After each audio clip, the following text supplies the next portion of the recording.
It's time to get inside the Giants Huddle. Huddle up, huddle up, huddle up. On Giants.com. Here we go. And the Giants mobile Get app. them in there. Let's go. Part of the Giants Podcast Network.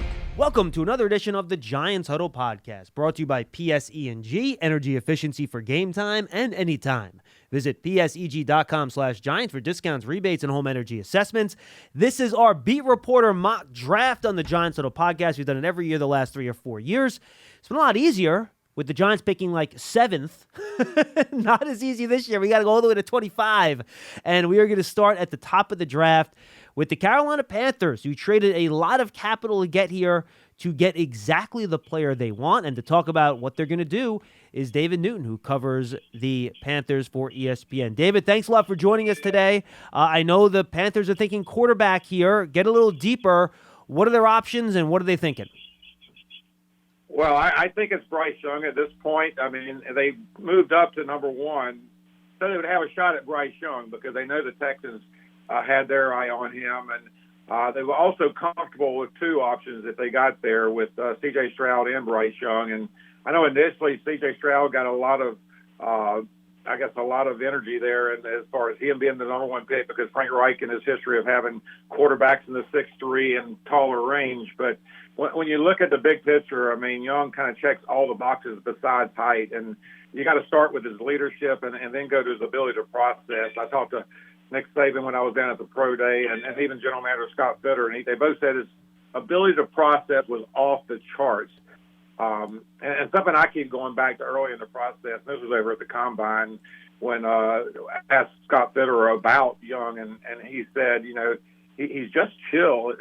Nothing's too big for him. And when he said that, it was almost like, wow, he's not said anything quite that complimentary about Stroud or Levis or anybody else. So, yeah, they look at all four quarterbacks that were, I guess, rated the top four coming in this draft. Anthony Richardson's intriguing, but those are guys that only if they traded back they would look at. That Young's kind of been their target all along, I believe. Hey, look, I think very simply, David, his tape is the best, and he was the best player at that position last year of college football. And I guess the only thing I'll ask you as a follow-up before we say goodbye is, was there any concerns about long-term ability to stay on the field because of his not just height but his weight and ability to take a pounding, or was that mitigated by the fact that Panthers have a pretty good offensive line and Young is fairly elusive in the pocket?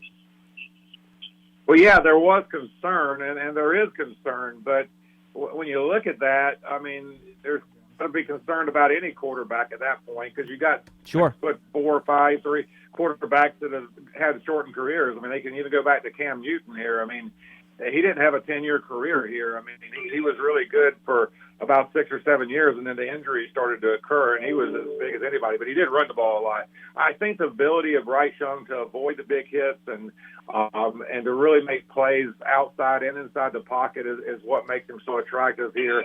And Frank Wright, early in the process, too, he said that when he was trying to, get comfortable with the height thing, there weren't any quarterbacks he could really fall back on because there aren't that many that have been the size of Young. And again, durability, not height, is the biggest concern. And, two players he mentioned were Barry Sanders, who was, around the 5'10" range, and then one of the receivers, Marvin Harrison, that he played with. And it didn't happen. And I just think those players, I mean, they're Hall of Fame players, and they have that same kind of unique ability to avoid the big hits, to make plays around their size. So that really kind of stood out for me. David, awesome. We appreciate the time. Thank you so much. David Newton from ESPN. Bryce Young to the Panthers, number one. David, we'll talk to you soon. Thank you. Thanks a lot, guys. All right, now we're going to turn our attention to pick number 2, and John Harris, who works for the Texans down there, Texans radio, Texans website, everything they do down in Houston. I'm sure you caught the end of that call, John, and you're probably not thrilled that Bryce Young is off the board here. What are your thoughts, Texans' needs, and now your thought process here with guys that are in consideration for you at number 2? I'm very mad at the Carolina Panthers. I'll start there. I'm very mad at Rodney Thomas of the Colts for not catching an interception on 4th down.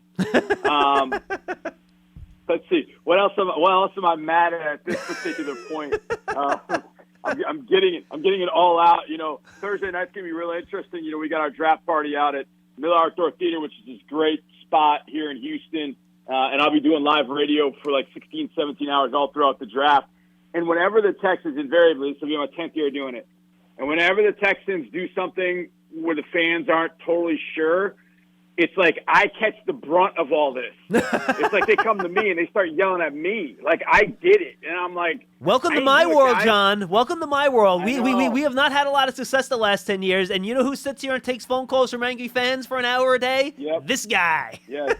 Yeah, exactly. So I get the I think fans are getting a little bit better about it. They're like, what are they thinking? It's not like, what are you thinking? So it's kind of nice.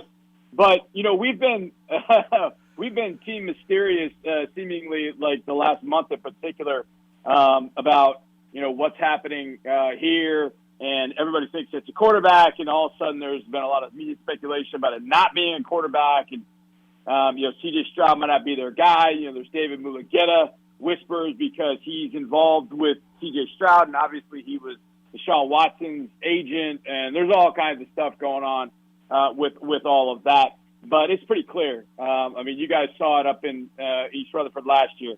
The Texans lack quarterback excellence and talent. I mean, Davis, you know, did what he could, I think, but he just got to the point where he wasn't producing in the fourth quarter. This offense wasn't going anywhere. They've got a pretty solid offensive line in front of him. He just couldn't get it done. And that was even with Damian Pierce. So it was time to get a quarterback. But look, we're not void of a lot of different areas as well, especially out on the edge. So it makes all this speculation about Will Anderson, Tyree Wilson, quarterback, all that. It makes it very plausible. And the Texans are obviously playing it up, if you will, because they need it. They need help at a lot of different spots. Quarterback, wide receiver, and edge are the three spots. And whether they do it 2-12, 33, I think fans want to see them come out the best quarterback. But I think the organization just obviously wants players that come in and impact this team immediately. Well, John, let me just ask you this really quick as a follow-up before I get your pick, and we want to be quick here. If they don't go quarterback, I mean, you have to trade out of the pick and get out of there, right? So you can get some more picks in addition to whatever position play you take, no? I mean, yeah, absolutely. Okay. I mean, you would think that's the play. I mean, I think fans have come around to that, but that should be the play. But if they sit there, I think it's going to be and they don't take quarterback, I think it's going to be a really interesting draft room discussing Tyree Wilson and Will Anderson Jr. All right, so who do you have the Texans picking at number 2 here in our draft here, John? Yeah, there should, could, and might. I think might, Wilson, and Anderson should. I don't know. Could they? C.J. Stroud, and that's where I'm going to go. This team needs a quarterback. They need somebody to step in that role and take over for the next 10 to 12 years. So the Texans are getting their own Danny Dimes in the form of C.J. Stroud from Ohio State. John, awesome stuff, my friend. I always enjoy catching up with you at the Combine, at the Senior Bowl. Good seeing you as always, and let's talk again soon. All right, bud? Good luck for draft night. Yeah, brother. You too, man. We'll talk to you soon, John. Take care. All right, now we're going to go out to Arizona and say hello to another friend of the show, Darren Urban. He covers the Cardinals for the team site. Darren, John Schmeelk here in New York. You have Bryce Young and C.J. Stroud off the board, so it has been very chalky. So I'm sure you have mentally prepared yourself for this over the past 2 months of getting ready for the draft. What are the Arizona Cardinals' thought process here at number 3 in terms of players they're looking at, and perhaps even a chance to trade down if that's something they might want to do, and how far they might be willing to go? Yeah, I think if this is the way it goes, this is the way that the Cardinals kind of expect it to go, with the 2 quarterbacks going 1-2. Are they thinking about trading down? I think they're absolutely thinking about trading down. This is a roster that has a lot of holes, and it has they're in a situation where they could absolutely use extra picks. If these are the 2 quarterbacks to go first, you would think Anthony Richardson's kind of the linchpin here. Does somebody want to trade up to get him, and what are they willing to give up? If the Colts really want that quarterback or the 3rd quarterback, and they're worried about the Cardinals trading out to somebody else, that could end up being the best case scenario for the Cardinals. They get an extra pick or 2 maybe, and then they just swap with the Colts at 4 and still get the best defensive player on the board. But we'll see how it plays out. If the Cardinals end up staying at 3, I'm just going to go chalk, and I'm going to say they're going to take Will Anderson, the edge rusher at Alabama, because they absolutely need an edge rusher. And it seems like consensus, he seems to be the best player on the board. 2-part follow-up. What other players would you be thinking about, and how far down do you think the Cardinals would be willing to move in that sort of trade? we're talking about other guys that might go high if the Cardinals move out of 3, I mean, Tyree Wilson, the edge rusher out of Texas Tech. Again, a lot of people are starting to wonder if he could end up jumping over Anderson as an edge rusher, and that's a position the Cardinals need. Could they go back a couple 3 picks and still get him? That's possible. Christian Gonzalez, the cornerback out of Oregon, or Witherspoon, the cornerback out of Illinois. Those are guys that, again, a great position of need. I think in terms of how far they go back, I mean, I don't think they want to go back mid-round, but there are so many teams that could possibly move up for a quarterback that you would start at 11 forward, whether it's the Titans or the Raiders or the Falcons. I mean, heck, even the Seahawks and the Lions, you could make an argument over maybe going up for a quarterback. I think they're going to leave that open, but again, because there are so many teams within the top 11 that are willing to move, I think that's probably the ballpark of how far they'd be going back. Darren, good talking to you, my friend. Good luck at the draft. And hey, look, the Cardinals are picking 3rd. You guys are going to walk away with a good player. It should be a good night, man. We appreciate it. Thanks for having me. Darren Urban, Cardinals team site. Now we go to pick number 4, representing the Indianapolis Colts, is Zach Kiefer. He covers them for The Athletic. All right, Zach, it's been chalky, so you should be ready to roll here. Bryce Young 1 to the Panthers, C.J. Stroud 2 to the Texans. Arizona Cardinals select Will Anderson from the University of Alabama at number 3. Who do you have at pick number 4 for the Indianapolis Colts? I think the Colts like this spot. I think they were obviously hoping that the off chance that Bryce Young or C.J. Stroud would fall to them, but there's not a lot of chance that happens. At 4, they're just happy that the Cardinals stayed put and took a defensive player. The Colts are going to go with Florida quarterback Anthony Richardson over Kentucky quarterback Will Levis, and here's why. Richardson just has a higher ceiling. He's more of an it factor. He's more of what owner Jim Irsay wants in a quarterback, that type of talent that can change and transform a franchise. And the bet is not just on Richardson. The bet is on Shane Steichen, the first-year coach. They're going to be patient with him. They're willing to live with some lumps along the way. This is not a team that's going to compete in 2023. I think the chance is on Richardson, and I think it's worth it. All right, 2 quick follow-ups very quickly.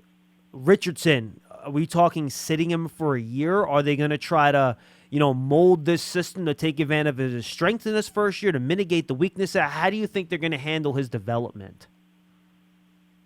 Yeah, so they're willing to sit him. They really are.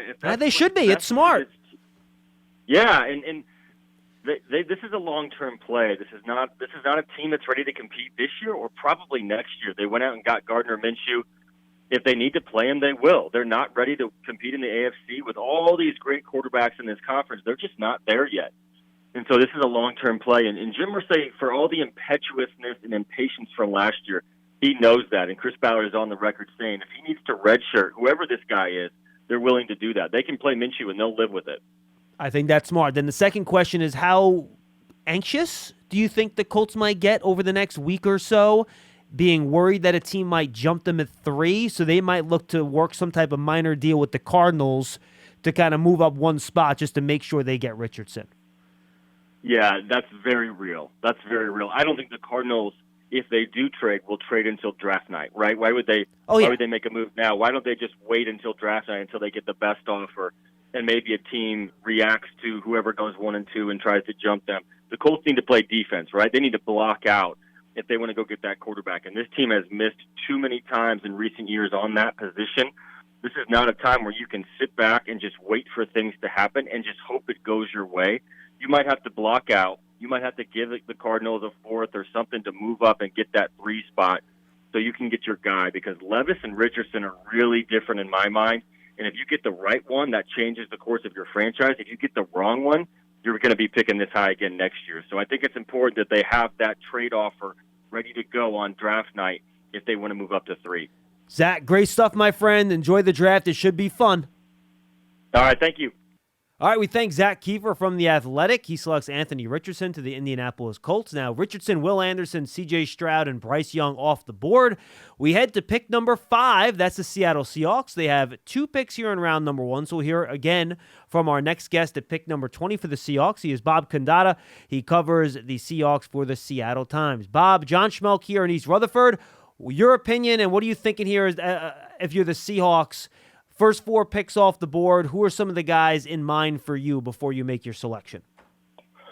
Well, I mean, I think they're probably going to go defense. They could look quarterback, but they really need to remake the defense. And if Jalen Carter is there, I think they'll have a hard.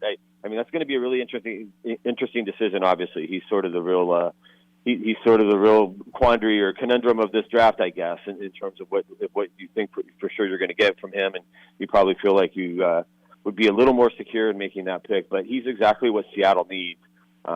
Pete Carroll said after the season they really needed to become more dynamic up front with their defensive line.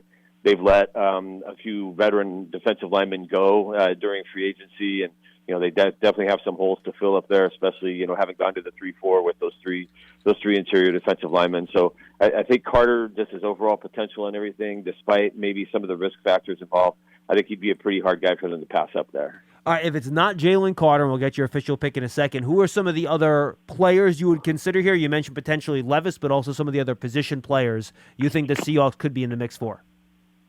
Yeah, the quarterback thing is really interesting. They obviously made this huge kind of run with the they did a tour with Pete Carroll and general manager John Schneider going to the pro days for all the top quarterbacks and kind of taking a look at them.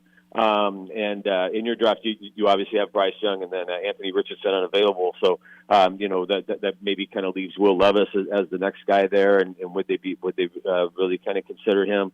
It's hard to know. It's hard to know on that. I think there's maybe a little bit more speculation. That's something they try to get at 20 maybe with if a guy like Hendon Hooker falls there, but. Again, that's one of those the quarterbacks, especially I think after Bryce Young, look like they're all sort of question marks. But if either Anthony Richardson or Will Levis is available there, I do think they'll look pretty strongly at that, and I do think they'll consider that and try to weigh what they feel like is kind of happening with the rest of the draft. So, at pick number 5, the Seattle Seahawks select.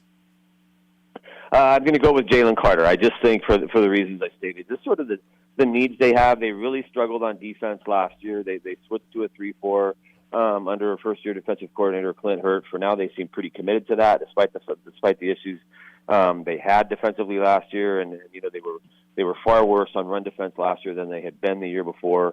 And I think they'll want to throw him into that mix and hope that they really get a guy who maybe can live up to those Aaron Donald comparisons and become that kind of player for the next 5 to 10 years. Bob, we appreciate the time. We'll talk to you at pick 20. Okay, thanks. Bye. We thank Bob Condata from the Seattle Times for joining us. So pretty chalky off the top here. Bryce Young, C.J. Stroud, Will Anderson, Anthony Richardson, and Jalen Carter off the board. That brings us to the Detroit Lions. This is their first of 2 first-round picks. To join us to make the selection is Jeff Risdon, managing editor of The Draft Wire and Lions Wire.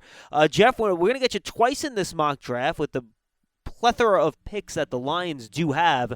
Tell me, with those 5 guys off the board, who are the guys that you're thinking about and you think are going to be in the mix for the Detroit Lions here?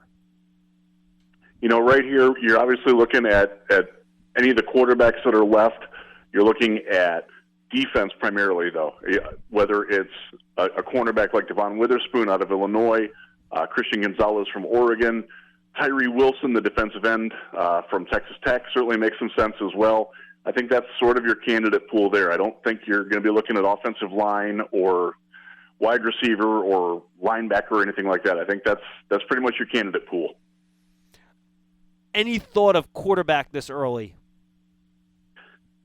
I personally would. I don't think that the Lions were looking that hard at it, and I say that I know that the Lions have done a lot of homework on all the top quarterback prospects. I'm not sold that they think that that's going to help them in 2023 so much. Now, if they're taking a longer view, then certainly taking any quarterback in the first round makes some sense, because Jared Goff was fantastic last year. He will be the starter in 2023. If he's as good as he was last year, this coming season, he's going to be getting $45, $50 million a year, and that sort of upsets the apple cart on what all you can pay. Some other guys, Penei Sewell's going to need to get paid. Amon-Ra St. Brown. A lot of the young talent on the team is approaching the time where they're going to need their second contracts. If you're paying Jared Goff that much money, you can't afford to pay all those guys. So they're certainly going to look at it. And by the way, their only backup quarterback right now on the roster is Nate Sudfeld, who was basically available off the street whenever anybody wanted him. So they certainly have to add a quarterback at some point. I'm just not sold that it's going to be at number 6 right now. All right, Jeff, make your pick and tell us why.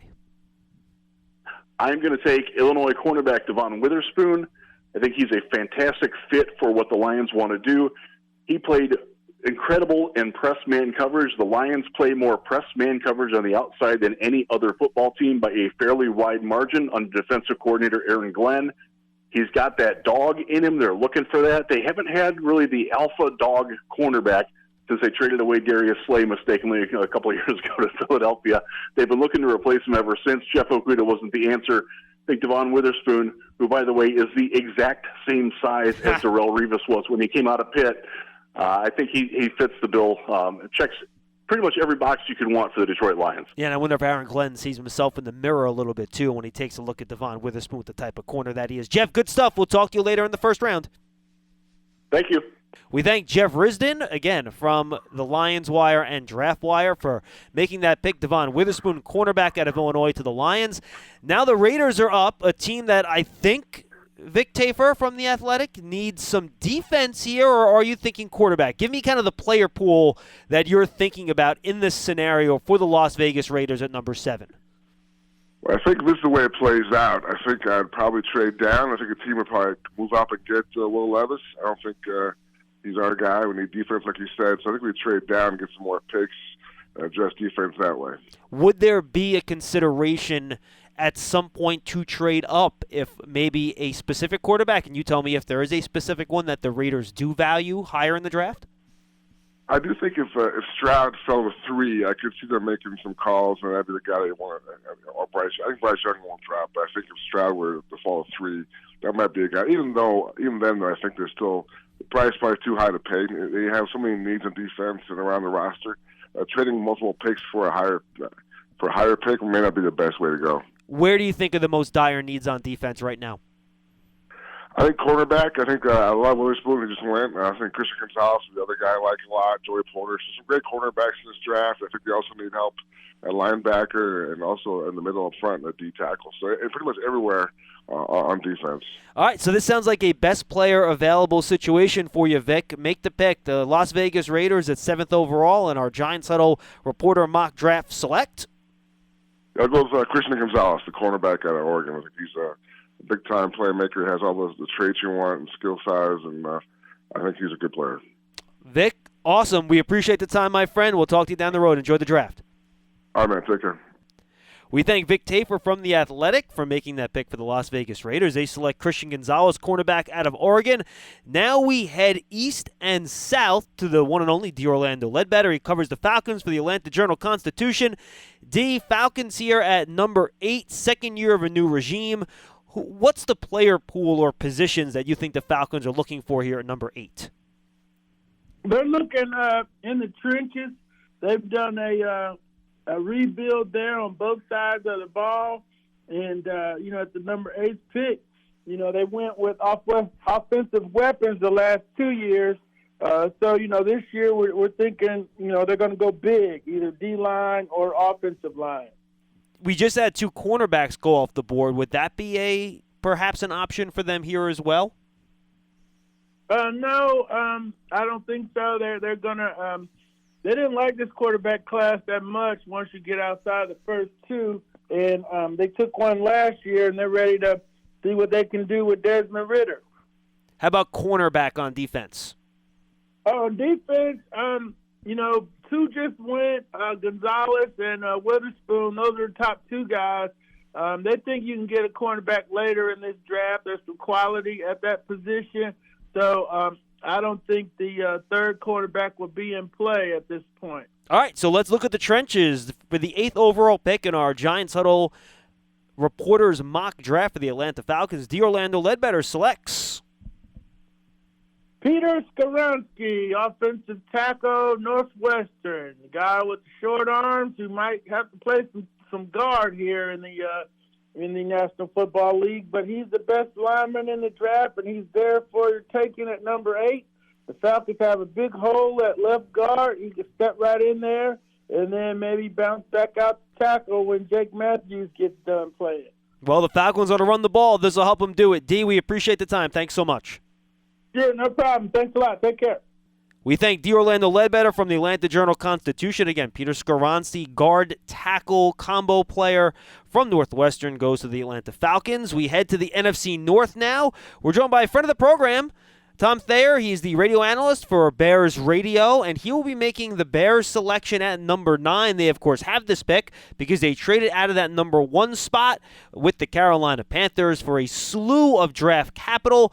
Tom, give me a feel here. What are the Bears looking for in terms of needs and player pool that they'll be choosing from when this selection arrives here at number 9? You know, it seems like both ends of the line, both sides of the line of scrimmage, are the main priority. And they are looking at the talented offensive tackles, like you mentioned, Peter Skoronsky on his way out. But Darnell Wright out of Tennessee, I think he has great versatility, a lot of experience. And one thing a guy like that can do for an offensive line coach is he can probably plug and play where you need him most. If Braxton Jones continues to evolve at a left tackle early in his career, they could probably keep him there and put him in the most comfortable position. Then maybe Wright can move over to right tackle. So I do think it's a matter of where they're, where they need help the most and who's there. Listen, I like Skoronsky, I like Jalen Carter, and then forgive me, I don't know his name, is the outside pass rusher for Texas Tech. Tyree Wilson. Yes, and I think he would be an interesting candidate also. But, on the edges of the lines is the number 1 priority. That's tackle position to outside rusher is the number 1 priority for the Bears. Yeah, and I got to imagine just, helping Justin Fields, right? Because you got all this extra draft capital. You probably want to know if Fields is your guy by the end of this year. So if you have to, you can address it in next year's draft, correct? Correct, but one thing you want to do for Justin is put the best offensive line in front of him. 100%. Give him an opportunity to play on the lead. Yeah, with you, Tom. All right, with the 9th overall pick in the Giants Huddle Beat Reporter mock draft, Tom Thayer, representing the Chicago Bears, selects Darnell Wright, offensive tackle. Wow, and I guess my question for you on Wright, because he playing right tackle at Tennessee, he was much better than he was on the left side, and you mentioned the Bears kind of have a young left tackle in place. Is his experience on the right side really what guides you in his direction for this particular pick? Well, the Bears went and signed Nate Davis as a free agent from the Tennessee Titans, and the best thing you can do to a rookie offensive tackle on the right side is put an experienced right guard next to him. And I think that will help him along with Cole Kmet, the good blocking tight end that they have from Notre Dame that's, starting to come into his own. So experience on each side of a young right tackle could help the offensive line immeasurably. And obviously, you know a lot about offensive line play. You like Wright better than you do the tackles, Paris Johnson, out of Ohio State. Wrong, Paris coming out of Ohio State there. And Broderick Jones out of Georgia. You think Wright's a better fit for what the Bears want to do? Yeah, just because Chris Morgan, the offensive line coach, he really had a challenge last year of trying to put together an offensive line of just guys out with their versatility. And I do think that Wright could give the Bears a little bit of offensive tackle versatility, and he does have some experience playing offensive guard, but that would not be their first priority. No, absolutely. Very good player. Tom, we appreciate the time. Thanks so much. Thank you. Good. Thanks for having me. We thank Tom Thayer with our first big surprise of our mock draft, Darnell Wright, right tackle out of Tennessee to the Chicago Bears. They do need to improve that offensive line. Now we go to division rival, the Philadelphia Eagles, coming off a Super Bowl appearance. And for the program, Dave Spadaro joins us from the Eagles team site to make their selection. Dave, first let's start here. I mean, you guys are dealing with an embarrassment of riches here to be selecting 10th overall in this draft. So what's your player pool? What are you thinking? What are your goals here for the 10th overall pick? First of all, I want to see what the market bears, okay? What is on the board? Would a team trade up to this spot? And the thinking there is that, John, the Eagles have 6 picks. And I think that ultimately with picks 10 and 30, in round one. They'd like to parlay some of that strength into multiple draft picks. So that's my first thought. But for the purpose of this, I'm going to say there's nobody that's going to trade up and the Eagles give up a spot because they've got Tyree Wilson sitting on the board here. The Eagles build from the line of scrimmage out. They are a team that loves to rush the quarterback with multiple waves of pass rushers. So if this all plays out the way that we have it here, that's a name that probably is just too good to pass up. Fair enough, and I think both of us would probably be surprised if he was there on draft night. We'll see. Is defensive line, you think, more of a priority than offensive line at this point? You know, you drafted Cam Jurgens last year. You have Lane Johnson, who just signed that one-year extension. You lost Sayamalu. Could offensive line be an option here, too? You think it's more of a defensive front type of look? No, absolutely offensive line is an option here. I do think they have Cam Jurgens, who was their second-round pick last year, who could slide over cross-trained from center to guard. They've got Jack Driscoll, who's had some starts at right guard, and they've got the 30th pick in the draft. Now, they've signed Johnson to the extension. They've got long-term deal in place on the left side with Jordan Mailata. Landon Dickerson is somebody ultimately they will sign, if he stays healthy, to a long-term deal. Jason Kelsey, a one-year deal with Jurgens in reserve. I think you can address the offensive line at some point, and I think it is a consideration here. But I think at 10, you're looking to take a tackle and converting him to guard. I'm not sure that's the value that you really want at number 10. I think that's fair. And then the question I'll ask you here, Dave, before I have you make your pick, and we just talked to a former executive for you guys, TJ McRate, on our Giants Huddle podcast. He did a great job. And he said, look, he knows Howie is not in the first-round running back camp, but he thinks it might be a little bit different with a guy like Bijan Robinson. When or if would the Eagles think about him, maybe in a trade down, with a first-round pick this year, if at all? Yeah, I think. Look, you're adding with him, with Gibbs, potentially a Christian McCaffrey type player who's Correct. got that multiple skills, right? So it's not just a quote unquote running back. And I know the Eagles loved Christian McCaffrey a few years ago, so I do not put it past the Eagles.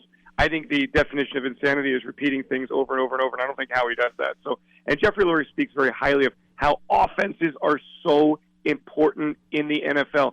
It is an offensive league. If you have a chance to add a weapon like that, probably not at 10. But again, if you move down and a guy like Bijan Robinson is there at 16, and you've looked at your board and he's one of your top 2 or 3 players on your board, don't you have to go by your board? I mean, it's something that you really must consider. First round for Howie, boy, that would be something.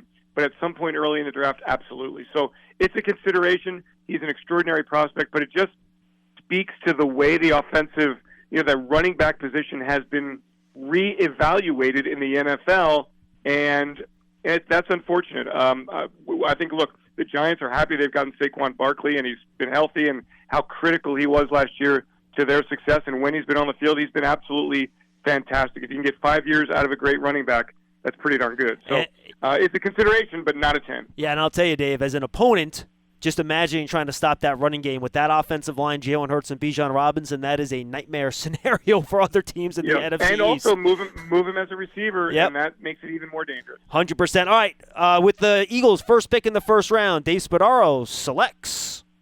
That's it. I think the Eagles will go with Texas Tech edge rusher Tyree Wilson. Philadelphia led the league in quarterback sacks last season, dominated the Giants and the 49ers in the NFC playoffs, and then didn't get to Patrick Mahomes once in the Super Bowl. And what happened? The defense couldn't get off the field. So in a league where you just can't add enough pass rushers, with Brandon Graham aging and here on a one-year deal, somebody as dynamic as Wilson, 6'6", 271, great production at Texas Tech, he would be very difficult to pass up. And in fact, if he's there at 10, the Eagles will not pass him up. Dave, good stuff. We appreciate it. We'll talk to you very soon. Thanks. All right, and now we're joined by Paul Kuharsky. He covers the Titans. Paul, first, let's tell the people where they can find your stuff. PaulKuharsky.com out of Nashville, Tennessee. Appreciate it. No problem. He's been covering them for a while. We just said Tyree Wilson go off the board. Lasted longer than people thought to the Eagles and Dave Spadaro. We thank him for joining us. All right, Paul, you got the Titans here at number 11. First of all, any thoughts to making a phone call before your pick came up here to maybe do a trade up? I think, would be ideal. They don't have enough draft picks here for the holes that they have. Found themselves in salary cap trouble, cut a lot of people. And look, some of them were non-productive. Bud Dupree wasn't worth the money, so I just got a deal in Atlanta. Taylor Lewan's knee is a big question mark, but first and foremost, they need a foundational left tackle. At 11, who they signed from Philadelphia, who just kind of got swallowed up there as a former first rounder. So Skoronski is the guy I would have had an eye out here, because I think he's the best and most technically sound of these offensive linemen. But I see somebody beat me to the punch there. So I'm going to take the guy I like second best out of the offensive linemen. I wish there was a better wide receiver to take as the first wide receiver here, because that's the other huge necessity for the Titans. But I think Paris Johnson, the way this board has fallen, is the best choice for the Titans. Did you consider Broderick Jones out of Georgia, or you just think that Paris Johnson's the better player? Yeah, I think Paris Jones is the better player. And wash the stink of Isaiah Wilson out of Georgia off of my memory for the Titans either. I think Johnson probably a little bit more. You got a lot of size coming out of Georgia there. But I think the Titans would want a guy maybe moves a little bit better for that outside zone for Derrick Henry and for whoever's coming next. I think they would stick with that style, and so I just lean to Ohio State. How seriously should we take a potential quarterback here at 11 for Tennessee? I just have. I mean, they've looked very closely at the quarterback, so we clearly can't dismiss the idea. But I hope they were looking closely at the second two to find reasons not to take them. I mean, Will Levis's very popular comp is Ryan Tannehill. And I don't think you take another Ryan Tannehill at 11. I think there are a lot of holes in his game, and I understand Richardson being very compelling, but he's also incredibly raw. If they took Anthony Richardson or made a move to get Anthony Richardson, I think they're giving a massive endorsement to a new offensive coordinator in Tim Kelly and a new quarterback coach in Charles London. And I don't know, 13 college games is just so much on-the-job training in the NFL. I just don't. I really worry about that. All right. So with their selection, the Tennessee Titans, courtesy of Paul Koharski, they select Paris Johnson, left tackle out of Ohio State. Paul, thanks so much for the time. Thanks for having me. Appreciate it. All right. We thank Paul Koharski for joining us. He goes with what most people think is the best left tackle prospect in the draft, Paris Johnson, out of Ohio State. Now we go back to our friend John Harris. We heard from him at number 2 when the Texans selected C.J. Stroud out of Ohio State. Did not get the guy he necessarily wanted, but based on your reaction to the text I sent you with who got picked by the Titans at 11, you are getting who you want here at number 12. So what players here, John, are you kind of considering and on the board here for the Texans in terms of needs and fit? Well, OHIO. This is very, very easy. Just looking at who's come off the board. Now, a couple of things. When I see Tyree Wilson going 10 to the Philadelphia Eagles, if Tyree Wilson is getting in that 9-10 range, I wouldn't be surprised if the Texans, after picking at 2, do make some calls to move up. I know Tyree Wilson, they would like to get to satisfy their edge rushing needs. But with Myles Murphy, Lucas Van Ness, Keon White, a few others still on the board, I think they go wide receiver here. They want a Buckeye at number 2. I think they'll go Buckeyes at number 12. This is a guy that the city of Houston has been clamoring for, somebody that can do something with the ball in his hands. He is a Texan, and he comes back home.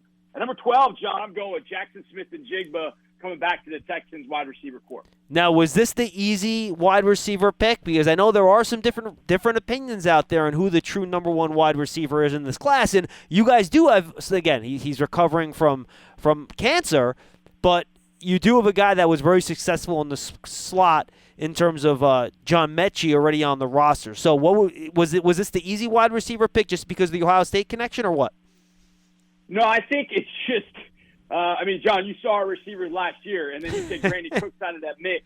Now, you're right. We had Mechie, but, Mechie's coming off a fight, and so you just never know. We had that with David Quesenberry back in 2014, and Quesenberry wasn't able to see the field till 2017. And there were thoughts in 15 and 16 we were going to get him back. So we didn't even get him on the field till 17. So you just never know.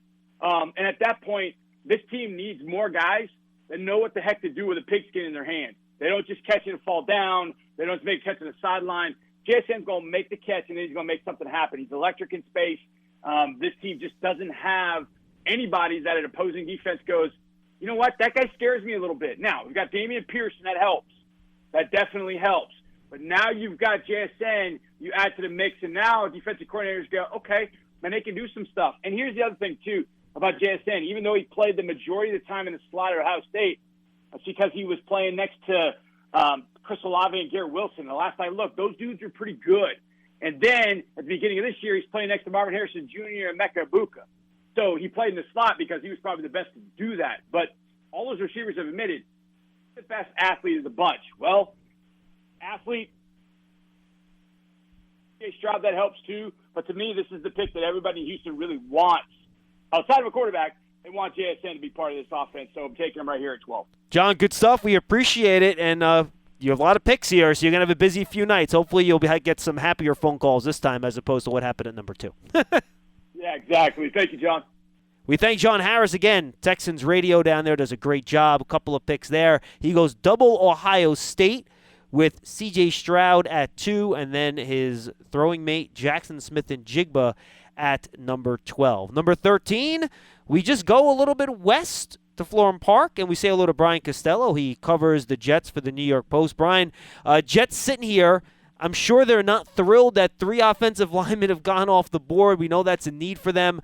Talk about that and what other pressing needs and players they could be keeping an eye on here for number 13 overall. Yeah, offensive line is a big need for them. Obviously, they're working on a trade. You may have heard, John, they're working on a trade. Who? Aaron Rodgers is their quarterback. Who's that? My breaking news here for you. They need somebody to protect them because their offensive line was not great last year. So it's not great that they 3 offensive linemen off the board already. I think, also Jackson Smith-Njigba is a guy who's interesting, but he went the pick before. I do think defensive line is a need for the Jets, but after Jalen Carter, there's a pretty big drop-off there. So I don't think they're going to, that's one possibility I'm looking at, but I think it might be a reach at 13 for the other guys. But really, that's their biggest need is in the trenches right now. Yeah, and I think, you have – well, let me ask you this. What do the Jets think of Becton at this point? Is he like, all right, if we get something out of him, it's a bonus, but we're not counting on him? Just how are they viewing him? Yeah, exactly that. It's hey, if he can play, great. Like it's almost like they're getting another first-round pick, right? Because they haven't had him for the last 2 years, but they can't count on him. He's played one game in the last 2 years. He's had knee injuries. Like if you look at him on social media, he's lost a lot of weight. They're encouraged by the way he's working, but you can't pencil him in as a starting left tackle right now. I think they're just going to go the more the merrier at the tackle position if they draft one and let it sort itself out in training camp. And they're going to bet. I don't think they're going to pick up the 5th-year option on Becton, which they haven't announced yet. But I'd be highly skeptical of that. So in a year, you're going to need a tackle maybe anyway. So if they take one this year and he ends up not playing much as a rookie, so be it. They're going to need him down the line. Nothing motivates a player like hitting a contract year. You know how that goes, Brian.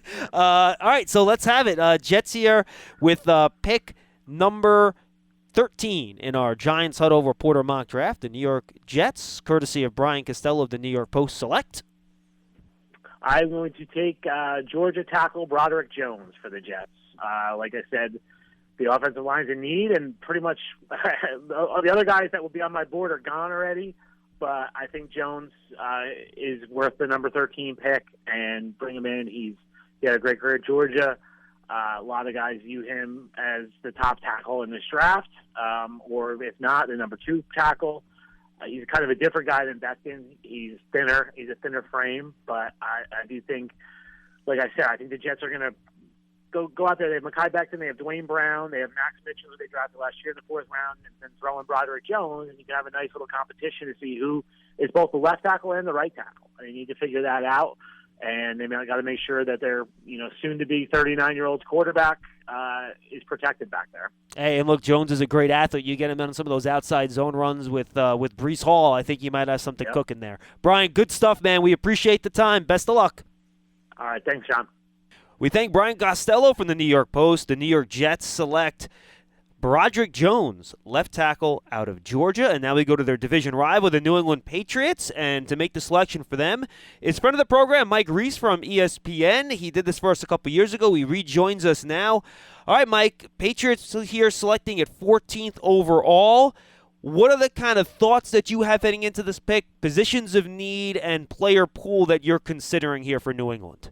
Yeah, it was great. When you sent me the first 13 picks, the first thing I did, hey, where'd those 2 cornerbacks go? Are they close? Okay, so with the 2 corners off the board early in this mock, that was my first thought. Then I said, okay, what's the run on the offensive tackles? And I'm like, you're killing me here.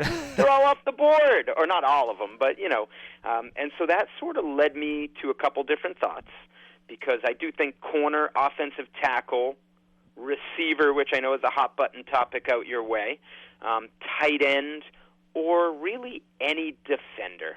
And so that's sort of where my thought led me. And you want me to let it rip, or you want me to sort of hold off on who I went with? Well, yeah, you know what? Let me ask you one follow-up before you let it rip here. We talk about, the Patriots with receivers. They haven't had a lot of success drafting. We talk about, quote-unquote, Bill Belichick players. But I think, at least from the outside, you sense that, maybe from the ownership level, the tide seems to be shifting a little bit in terms of maybe how they kind of want to build and run the Patriots. Is that a false impression, or is Bill Belichick still basically doing whatever he wants and that's that?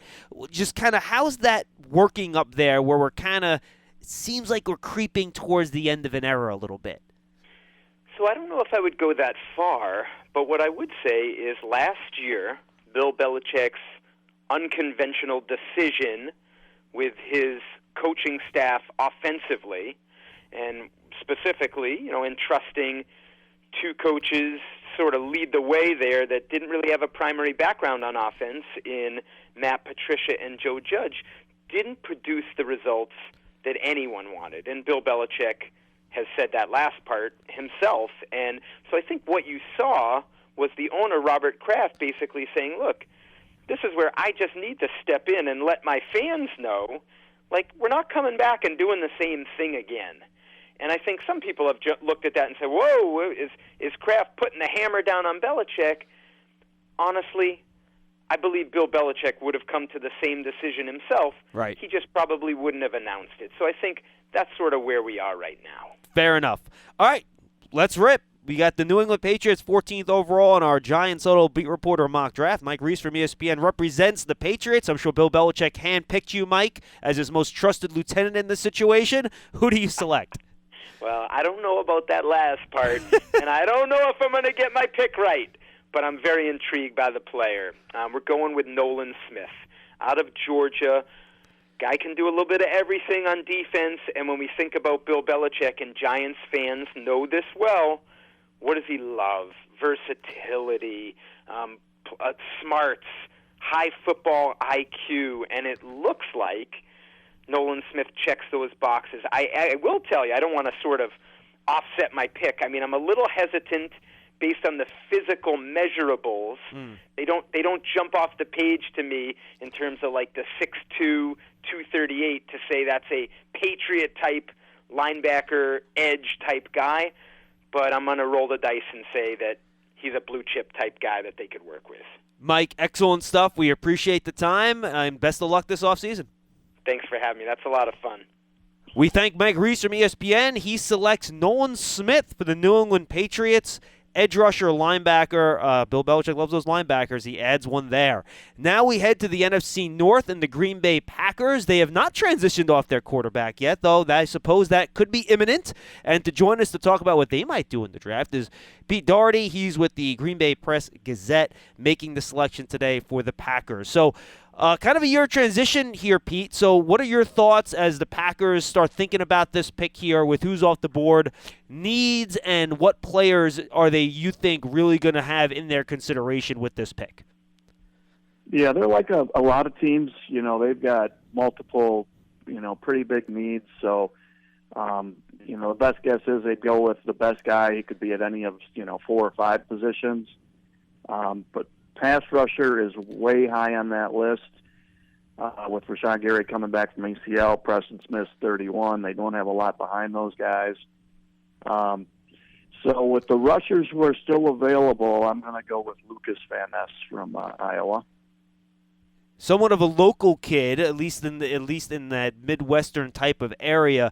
I know a lot of people, and I'm sure you're tired of hearing this, but I'll ask you the question anyway. I know Packers fans want weapons, right? And you want to help the young quarterback in Jordan Love. How much of a consideration here were wide receivers or tight ends? Very much. I would think Kincaid, the tight end from Utah, would be a real possibility there.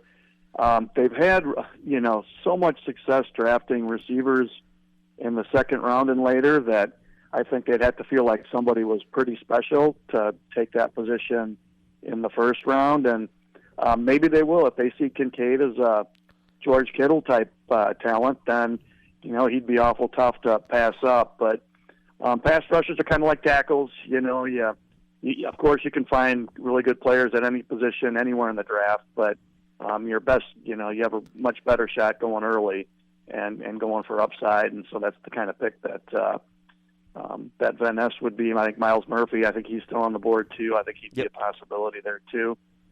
So you could really take your pick between those two, whichever guy that they like better. And then my final question before I say goodbye, Pete, very quickly.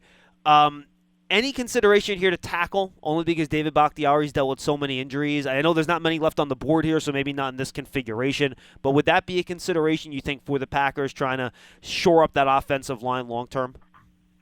Yeah, it looked like they have, they had mostly gone by this point, the top guys. But yes, it would be. It would be less of an acute need. That would be a pick looking a year down the road because they feel like they've figured out Bakhtiari's, how much to practice him, and then he can play. But because of his contract, there's a really good chance that he's going to end up getting cut next offseason. And Josh Nijman, the right tackle, is on the RFA, restricted free agent, second-round tender, so his deal is up after this season. So that would be a pick looking for a starter, a guy who they could put in right away a year from now if they want that route. Pete, this was great. We appreciate the time. Thanks so much, and good luck this offseason. All right, thanks for having me. All right, we thank Pete Doherty from the Green Bay Press-Gazette. They select Lucas Van Ness, edge rusher / defensive tackle. I'm not sure how they view him, but we'll see. Out of Iowa, and now we turn our attention back to the NFC East. For the Washington Post, Sam Fortier covers the Washington Commanders. He's tracking billions of dollars in ownerships, but he has some time for the draft for us today. Sam, what's going on, man? How are you? I'm sure you're happy to talk about football and not business deals. Oh, man, I have been scouring some records that I did not think that I would ever have to be in, and talking about billion-dollar deals and who's getting what from where and what's the structure look like. So it is nice to be able to chop it up about the ball with you. Yes, and there was no salary cap, luckily, for team purchases. So luckily, I think Dan Snyder's going to walk away pretty happy here. All right, Sam, so just give me, bigger 1,000-foot view here. What are the Washington Commanders' big needs? What are their goals? What are they thinking here? Player pool they're considering with this first-round pick? Yeah, if I had to estimate, I'd say that they are looking at two positions very strongly, cornerback and offensive line. Those, I think, are the main positions they'd like to take in the first round. But obviously, with your mock draft, some of the offensive linemen are flying off the board, so that definitely puts the Washington team in this case in a difficult spot. So it's a really fun exercise. But I imagine those two, I think that they could look tight ends. Maybe if they traded down, I think they could. I'm very skeptical that they would take a running back. I know a lot of people are mocking Bijan Robinson to them, and that seemed to gain some steam over the last couple of weeks. But I would have a very hard time seeing that play out. Yeah, and I guess another question then, you didn't mention the quarterback position there. They seem to be pretty confident going ahead with Sam Howell? Yeah, and to me, this really goes back to kind of the ownership still, right? Like, Ron Rivera knows that he has to audition for his job this year. He knows that he's likely going to need to win a playoff game to stay employed. And a first-round quarterback, particularly, one of the more developmental guys, Anthony Richardson or Hendon Hooker, who's coming off a pretty big ACL. I mean, those guys are not going to meaningfully help his case to win more games this year. I think they need an impact player immediately. You saw last year, they took a lot of guys from the SEC, from the Big Ten, who have extensive play histories, who can be immediate contributors. Jahan Dotson, Fedarian Mathis, Brian Robinson. I mean, that's sort of the prospect that they're looking for. And I don't think that the quarterbacks who would be available at 16 would be those type of guys. All right. Make your pick here, Sam, and tell me how you came to your conclusion as based on our texting back and forth last night. This was not an easy one for you. Yes, as everybody knows, I was bugging John for a while last night saying, this is a really tough spot. I'd like to trade down, but apparently we can't do that. So I'm going to stay pat and make this pick. For me, the pick here is probably Brian Branch, the safety/corner from Alabama, and there are a few reasons for that. Number one being he is a lot of those things that we just discussed. He is a impact, multi-year production player from Alabama. We know that this team loves Alabama players, both on the defensive line and last year taking one in the second and third rounds. And so Brian Branch also fits what Jack Del Rio likes to do defensively. He has that position flexibility with Cam Curl, with Derek Forrest. He could kind of rotate and give them be able to disguise their looks. And I think that he is just a guy that you can trust to come in right away. This team plays three safeties at one of the highest rates in the league. And so I think that he fits in to their defensive scheme pretty well. All right, good stuff, Sam. We appreciate the time, my friend. Enjoy the offseason, and hopefully you'll have some normalcy return to the Washington Commanders at some point in the next couple of months. I appreciate it, man. Of course. Thank you for having me. And I got to ask, what offseason? Yeah, trust me. I know. What offseason? Thank you, buddy. Yes, sir. Thank you. We thank Sam Fortier from the Washington Post. They might have a new owner down there. Sam's excited about that. We head to the Steelers. And, of course, family-owned business over there. Ray Fittipaldo covers them for the Pittsburgh Post-Gazette. Ray, you got John Schmeelk here in East Rutherford, New Jersey. How you doing? Hope you are well. Steelers just missed the playoffs last year, eked out over 500. What are the needs here? What are the thoughts? What are the player pool that the Steelers would be considering here with this mid-round pick? Yeah, I mean, I think their top three needs, and really in no particular order because they did a pretty good job in free agency of filling some holes on their roster. They signed 10 outside free agents, so they don't have any glaring need that they have to address at number 17. Here you go. In no particular order, cornerback, offensive line, probably offensive tackle, and then defensive line, interior defensive line. So those are the three positions I think they're looking at number 17. And I really think, depending on how the board falls, it could be any of those three. All right, well, we've seen how the board fell. 2 cornerbacks went early, so the rest of them are still on the board. The offensive linemen have been flying off. The top 4 offensive tackles are gone. And then you just had Lucas Van Ness, who I'm sure something you would have considered, just went off the board a couple of picks prior. So break it down for us. Representing the Steelers with the 17th pick in the first round, Ray Fittipaldo from the Pittsburgh Post-Gazette selects. Yeah, I mean, I select Joey Porter Jr. out of Penn State. And this one was really easy. All 4 offensive tackle prospects were gone. As you mentioned, Lucas Van Ness was gone. And also Oregon corner Christian Gonzalez and Illinois corner Devin Witherspoon were off the board. So Joey Porter Jr. has been tied to the Steelers a lot in the pre-draft process, I think, for obvious reasons. He grew up here. His dad played here. His dad was a coach here. and this is a prospect that the Steelers are very familiar with. Joey Porter Jr. and Mike Tomlin's son Dino, who is now finishing up his college career at Boston College. They played high school ball together for 2 years. Dino and Joey Porter Jr. were always at the Steelers facility during the season, during the off season. It was not uncommon to see those guys on the field doing drills during OTAs and mini camps and training camps.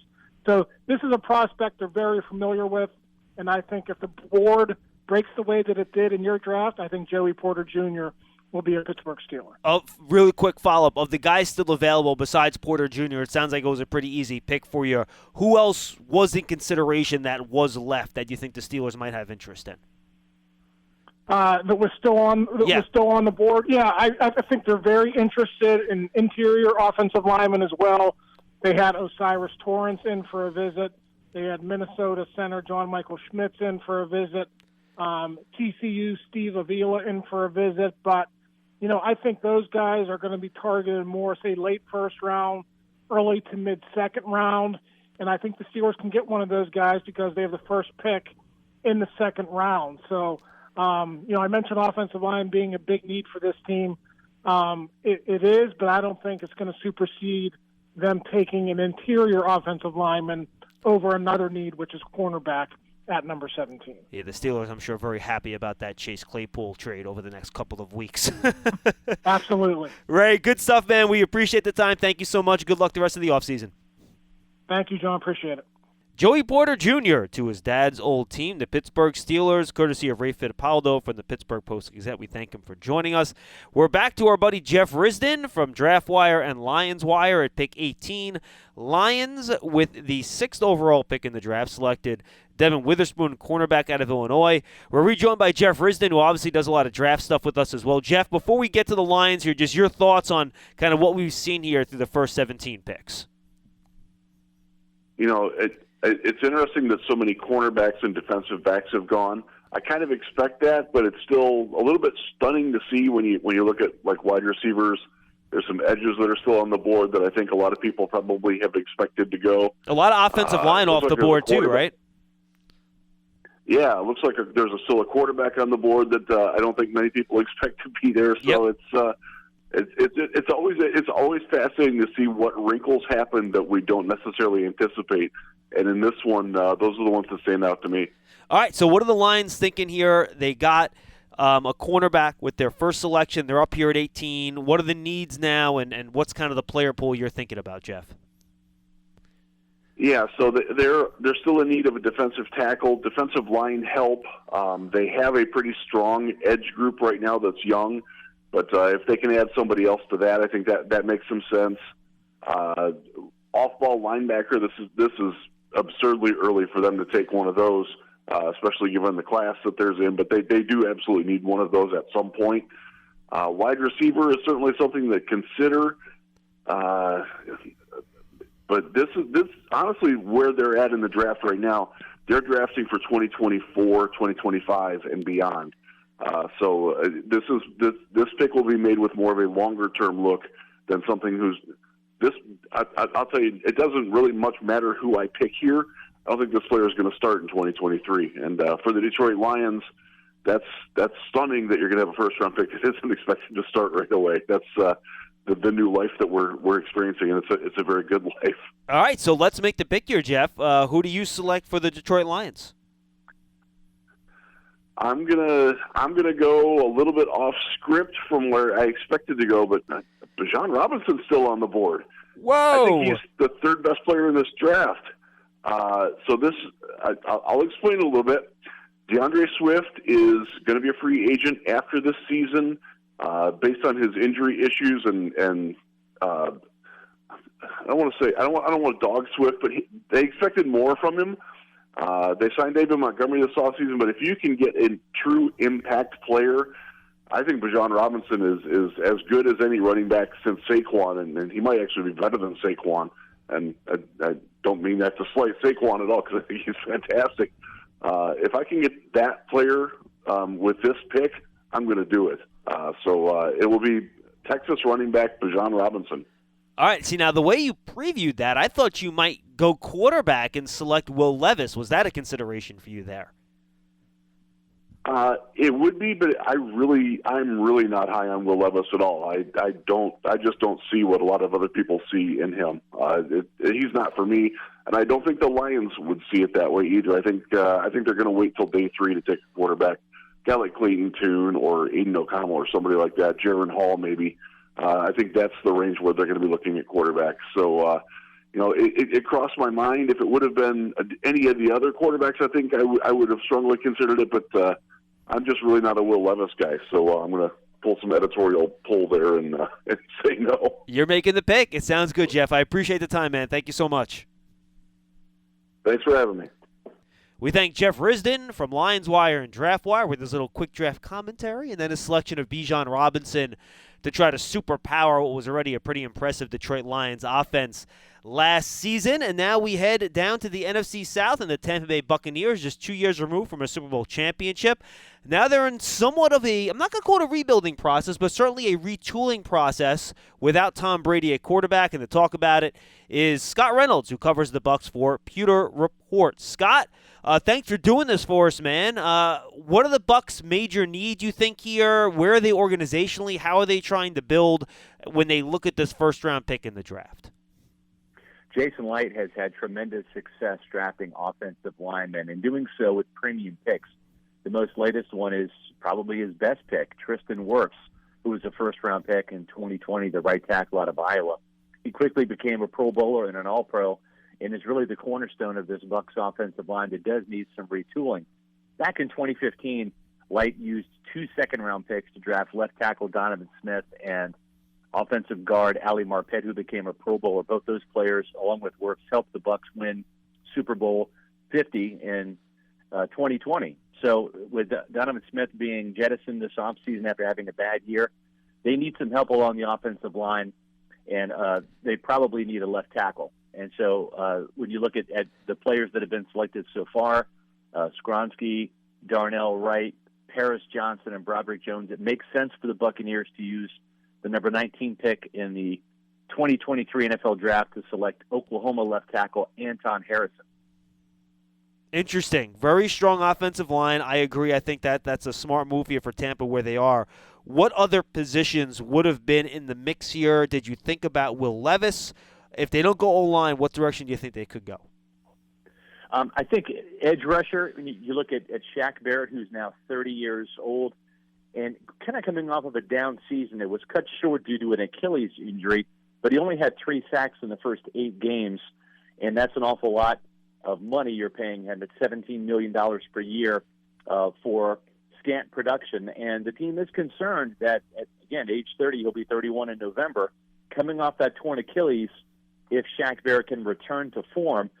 The other pick that they used on an edge rusher back in 2021, their first rounder, Joe Tryon-Shoyinka, has stalled out at 4 sacks in each of his 2 years with the Buccaneers. He's entering a pivotal year 3, and they really need some more sack production from him. So just to safeguard themselves, in case Joe Tryon-Shoyinka does not develop into that double-digit sacker that the team hopes he can, and just in case Shaq Barrett can't return to form, an edge rusher is a pick that they could make in the first or second round. Iowa State's Will McDonald would be a consideration early. At pick number 50, Kansas State's Felix Anudike-Uzomah would also be in the mix. And if for some reason Alabama's Brian Branch, the safety, and that slot safety that is an All-American and a big-time playmaker for the Crimson Tide, if he should slide down to the Bucs at number 19, he would also be in consideration. So you don't think quarterback here? I don't think quarterback. Just when you look at the fact that they've added Baker Mayfield, they still have their own second-round pick in Kyle Trask that had to sit behind Tom Brady for 2 years and bide his time and wait and develop behind the scenes. I just don't know that there's enough reps to go around in training camp to have a 3-way race for the starting quarterback position, the heir apparent to Tom Brady. It just, especially learning a new offense, like Dave Canales is bringing from Seattle, I don't know that they have enough reps to go around to really make it an effective battle to try to find a starting quarterback and to adequately prepare that eventual starter for week one if you're splitting up the reps 3 ways. I think that's fair. Scott, good stuff. The Will Levis slide continues. We appreciate it, my friend. Enjoy the rest of the offseason. Appreciate it. Thanks for the time. All right, we thank Scott Reynolds from Pewter Report. The Bucs say no to Will Levis, the quarterback. He's still on the board. They select Anton Harrison, left tackle, to help out their offensive line for Baker Mayfield and company. So we go to the Seattle Seahawks at pick number 20. We're joined again by Bob Condata from the Seattle Times. At number 5, he already selected Jalen Carter, the big defensive tackle. And Bob, you're up here at number 20 now for the Seattle Seahawks. What are your thoughts in terms of needs in addition to what you already have and what players you're thinking about in this spot? Yeah, well, Will Levis being on the board would be very enticing, and I think they would think about that. And I'm torn on exactly what they will be thinking about their quarterback situation. I do think Levis would be really intriguing to them. I think Hendon Hooker would be at this point as well. They do have a couple of picks later. They got picks 37 and 52 and 83 as well. So, I know I think part of how they're thinking about this is, the fact that they do have so many picks at the top of the draft, so much draft capital that they can sort of go best player available a little bit here and feel like they can still get the positions they want kind of along the way. Interesting. So you think you might, if they, let's say you don't go quarterback here, could you envision a trade up from that early second round pick if they do see one of these guys dropping deeper into the first round? I do. Yeah, I think they're going to be really flexible and stay light on their feet in this one because I think I think they're hoping, anticipating they're not going to have this side of draft picks again anytime soon, especially the fifth, obviously, which wasn't theirs. But I think they're hoping they're winning games the rest of the way, and they're only going to have one pick, and it's going to be 26 or something, in years to go. And so I think feeling like they have that flexibility there, where it's like we have we have these picks, but we could maneuver around a little bit, and we know we have these 2 picks, pretty high in the second round as well. The first one anyway, being high in the second round, and the second one being kind of in the middle of the round. That they can be flexible that way and take advantage of things. So I think more than ever they're going to have a big board there that's going to have a lot of moving parts where they feel like we can try to do this and that to kind of maximize what we have. How much of a thought? Final question before you make your pick here, Bob, is wide receiver a thought for the Seahawks in this draft? Some people out there seem to think that they'd want to get a third guy in there, maybe your eventual replacement for Tyler Lockett. How much do you think they're really in the market for a wide receiver in round 1? I don't know about round 1. I definitely think they're in the market for a receiver, but I think that's where the receiver, what people think about receivers comes into play. I don't know if they're, I think the prevailing wisdom is there maybe aren't really that many receivers that you need to take that high in the draft. The Seahawks have actually done better when they sort of haven't reached for receivers and they've kind of let them come to them. If you followed the Seahawks draft history at all, their 2 best receiver draft picks are DK Metcalf at 64 and Tyler Lockett at 69 in the last decade. Each of those times they actually traded up to get each of those guys once they saw them there. But that was sort of, they were sort of better when they weren't necessarily targeting a guy, but suddenly realized, DK Metcalf's available. Let's hurry up and see if we can make a move to move up and get him, as opposed to a couple of times, D. Eskridge at 56, Paul Richardson at 45. Didn't turn out as well. So I think it's more of that. I think, with either of those second-round picks wouldn't surprise me at all if they see one of those receivers maybe fall to there and get them. So, no, that third receiver is definitely something they need to do. And Tyler Lockett's getting up there in age and has a pretty big contract with huge cap hits coming up as well. So, I think they'd like to get I think they'd really try to get another receiver for a lot of reasons, as their pick of Eskridge 2 years ago showed. All right, with the 20th overall pick, representing the Seahawks, Bob Condata from the Seattle Times selects. I'm gonna eschew the quarterback and go with Brian Bouze of Clemson, who's going to help them with their defensive line. They just really need defensive line help, and he's sort of another young guy. I think with the high picks they have in this draft, I think they're going to go a little bit for trying to take guys who might be really, really good, and with Jalen Carter and Bouze, it's kind of 2 young guys who could be phenomenal players, and they each maybe come with a little bit of risk in terms of age and things like that, and not knowing exactly what you're going to get. but I think they're each guys that you also, I think they look at like maybe these guys could really transform our defense and be real pillars for a long time. Bob, we appreciate you. Thank you so much. This is the second or third year you've done this for us, making 2 picks this year. Best of luck the rest of the offseason. All right, thanks a lot. We thank Bob Condata from the Seattle Times. They go with Brian Brzee, a second defensive lineman, considering they selected Jalen Carter earlier in the draft. So big-time moves being made here. And now we get to one of the teams that I think has Super Bowl aspirations for next year. We're getting into that back half of the draft.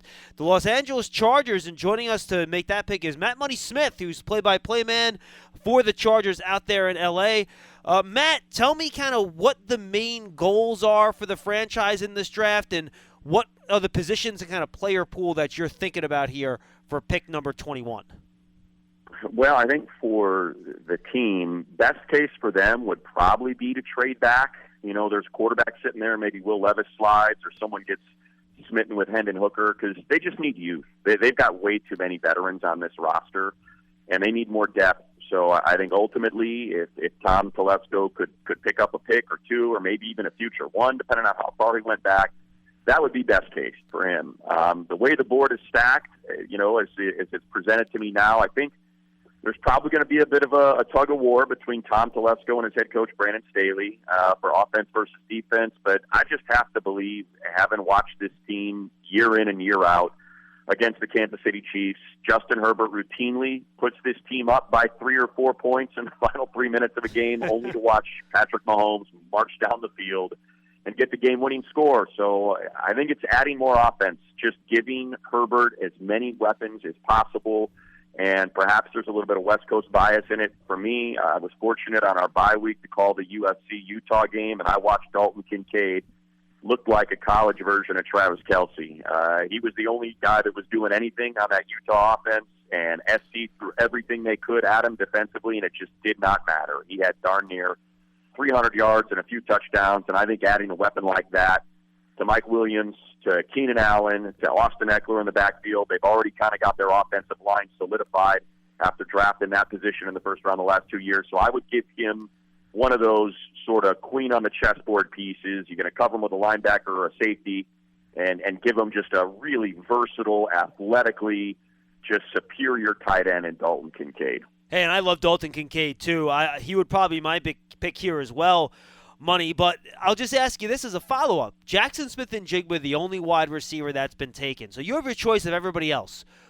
If you were to go wide receiver here, what would be the type that you would be looking for to complement what the Chargers has of the guys that are left? That's probably the other. That was sort of what I was kind of debating. Is do the Chargers go Zay Flowers or do they go Dalton Kincaid? I think Flowers fits just because of the speed, and he can do everything. He can play everywhere. I know some people are a little concerned about the size. I'm not. He plays strong. You can't press the guy if you can't put your hands on him, and he's just so quick off the line of scrimmage. I wouldn't be surprised if Kincaid and Zay were both off the board, the 27th, if Jordan Addison isn't under serious consideration. Chris Beatty, their wide receivers coach, was his coach at Pitt, and you obviously know how great he was winning the Biletnikoff that year. He's just so smooth. He's so smart. So I think he would complement Keenan and Mike well, but just the raw speed of Zay, the fact that he can take the top off and he can do so many different things, I think would be sort of the ultimate fit for this team were he available there, which he would be in this mock. And like I said, I think that's kind of what I was kicking back and forth, Zay or Kincaid. For sure. And then very quickly, if they went defense, what position do you think they would be focused on here? I would guess, well, look, they need a corner. You know, we don't know what the health status is of J.C. Jackson. You know, Mikey Davis, who had a big year last year. He was fantastic after Jackson went down. It's going to be a free agent after this year. So, I don't quite remember who was still left. It seemed like there was a bit of a run on corners. But if Moore was there, obviously Witherspoon, Gonzalez, they're both going to be gone. So I think, Porter's there. Maybe that's a consideration. Brian Branch is interesting. I think he was gone, if I remember right. But just because of his versatility, that's the kind of defensive back that Brandon really likes. One that can play safety, that can play nickel, that might be able to play outside in a pinch. But they could use a big outside corner. Someone like Porter or Moore would fit. And then the idea of getting another edge, it just feels like it's a pretty deep edge class. You might be able to pick somebody up in the second, so maybe Kalijah Cansey, if you want to stack him up in between, along with Morgan Fox, and really just get after that quarterback with Bosa and Khalil Mack on the outside. That certainly could be in play as well. Chargers Radio play-by-play man, Matt Money Smith. We appreciate it, Money. We'll talk to you soon, pal. All right, John. Take care, bud. All right, we thank Matt Money Smith from the Chargers. They select tight end Dalton Kincaid. We stick in the AFC, head to the AFC North. The Baltimore Ravens on the clock, and for that, we welcome him in front of the program. Been hanging out with him at various NFL events for a very long time. From the Baltimore Ravens, he covers them for the team site. Garrett Downing. Garrett, how are you, man? It's good to talk to you. Yeah, absolutely. Was that intro? Does that mean that we're old? We've been hanging out for a very long time. Have we now entered the old category? Yes. Sadly, yes. Unfortunately, I believe you are correct. All right, so I think this draft has gone fairly well for the Ravens. You have a lot of options here, Garrett. So what are the goals here for the Ravens in this first round as they try to figure out how they want to improve their team? We know the Lamar Jackson thing is kind of hovering over everything. What's kind of the player pool and the positions that the Ravens will be kind of keeping an eye on as the picks click off the board? I think the two big needs for the Ravens going into this draft are wide receiver and then cornerback. At cornerback, Marcus Peters remains an unrestricted free agent. Now, he's been in Baltimore for a few years, but he's been unsigned at this point, so he may end up going elsewhere. And so their time, together could be done potentially. And so the Ravens will look to address the cornerback spot. And then a wide receiver, obviously the Ravens just added Odell Beckham Jr., and so he's going to come in and bring a big boost to this receiving core. But he's on a one-year contract. Rashad Bateman is coming off significant foot surgery that he went through last year that landed him on injured reserve. So, and of course, Beckham's coming back from the torn ACL. So if those guys are fully healthy, good to go, then I think that the receiving core is going to be in pretty good shape.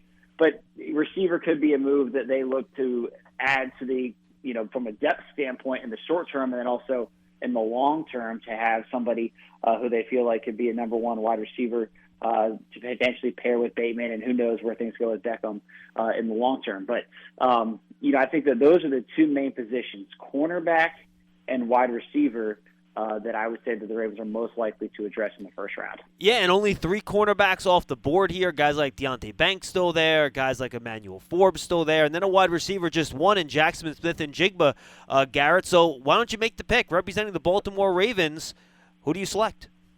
If the board falls this way, I think that Jordan Addison, the wide receiver from Pitt and USC, would be my pick. I mean, he had a monster season at Pitt a couple years ago with Kenny Pickett as his quarterback, then transferred to USC. Didn't put up quite as good a production last year, but still just a highly skilled receiver. I think that he could make it to that range there because his combine times weren't off the charts. He's still plenty fast. Great ball control, good hands, really good route runner. I think he'd fit really nicely with Beckham and Rashad Bateman. And that would give the Ravens a really talented receiving group, in my mind, to go along with Mark Andrews. So I think Addison checks a lot of boxes for this team in terms of what they need and what he brings to the table.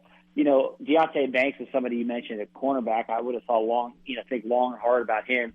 Played right down the road here at Maryland. He's also a Baltimore kid. So, the hometown thing there, that would kind of be tugging, I think, at the heartstrings a little bit, not to mention that you're getting a really good player at a position of need. So I was kind of looking at those two guys there, and then just quickly, Zay Flowers, another receiver, big play, smaller receiver, but he has home run potential. I think that those two guys, Addison and Zay Flowers, would be a tough decision for the Ravens. I leaned on Addison. Also, basically a hometown kid, grew up in Frederick, which is about 45 minutes from downtown Baltimore. So there's some connections there with those guys.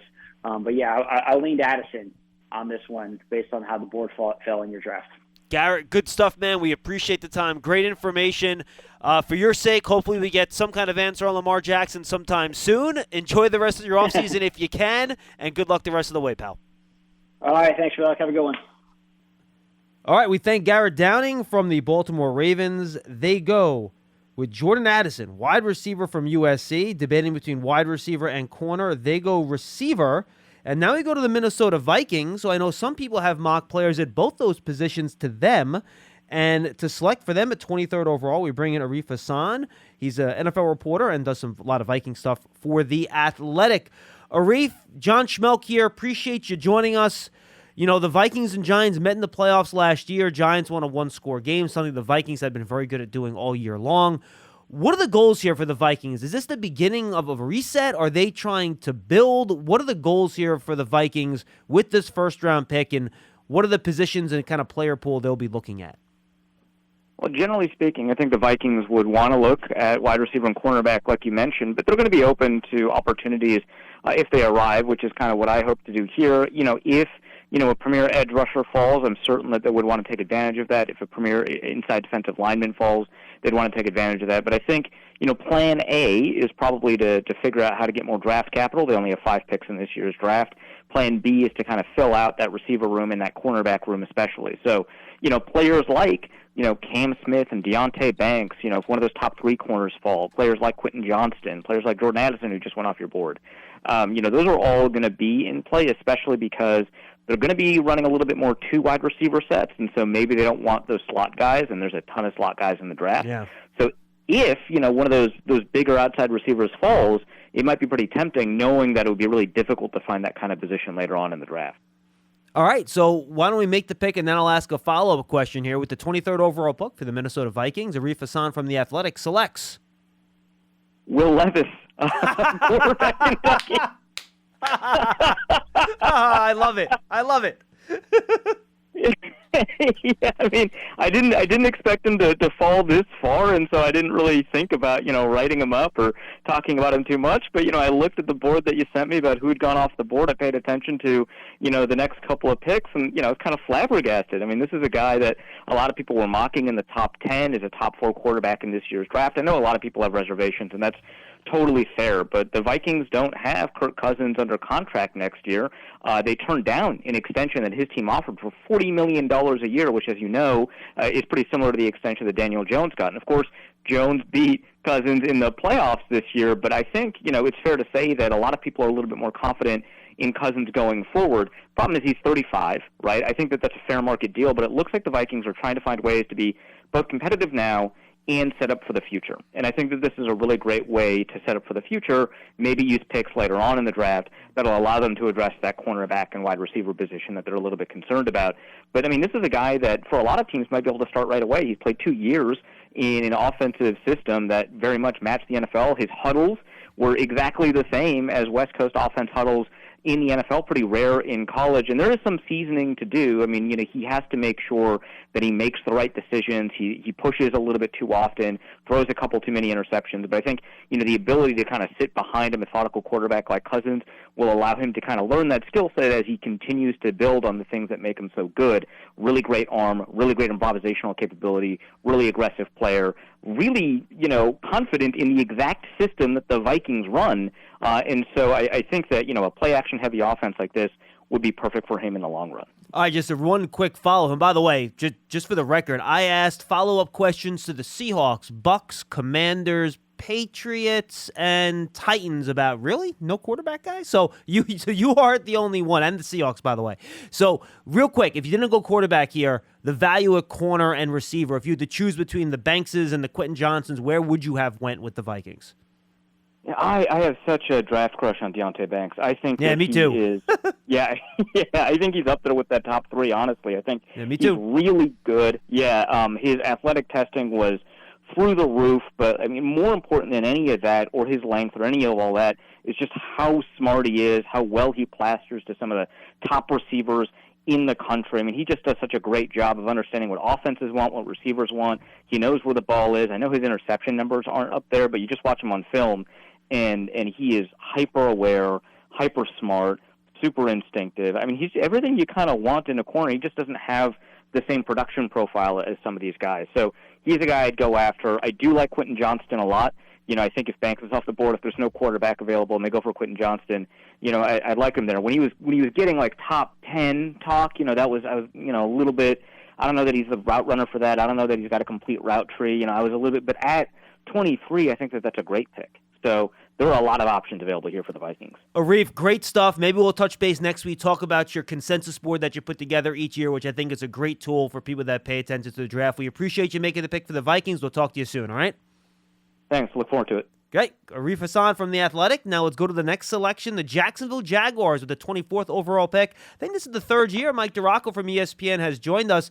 Mike, you just had Will Levis go off the board to the Minnesota Vikings. Arif was shocked that he was still there, and he couldn't resist, which leaves another player potentially on the board for the Jaguars, who obviously do not have any interest in a quarterback here. So Jaguars make the playoffs last year. They make some noise in the playoffs.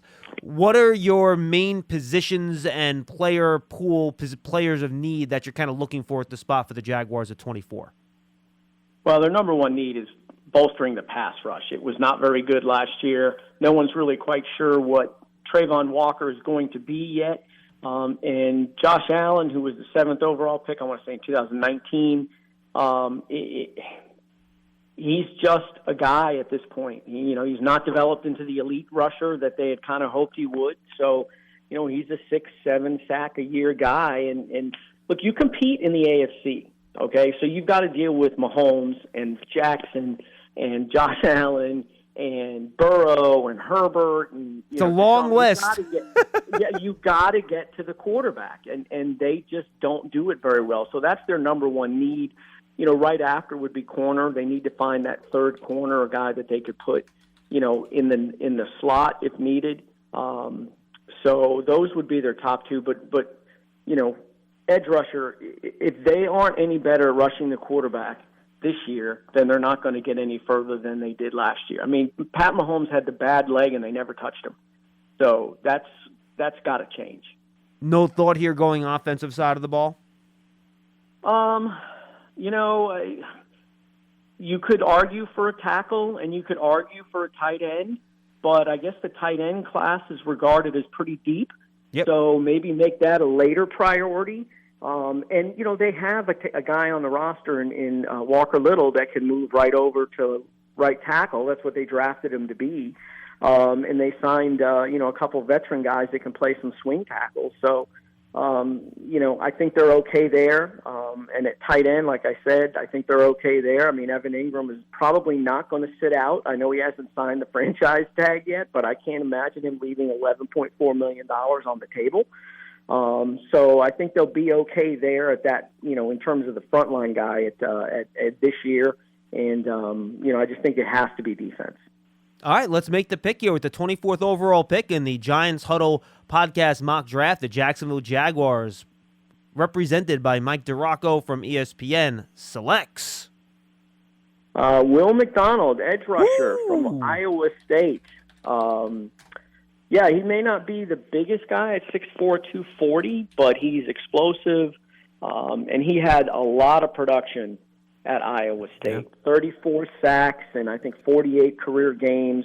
He had 2 double-digit sack seasons, a ton of tackles for loss, both of those seasons as well. He's a guy that, the Jags take Trayvon Walker, and it's all based on potential last year. And he just really didn't have the production as a pass rusher behind him. So he struggled a little bit.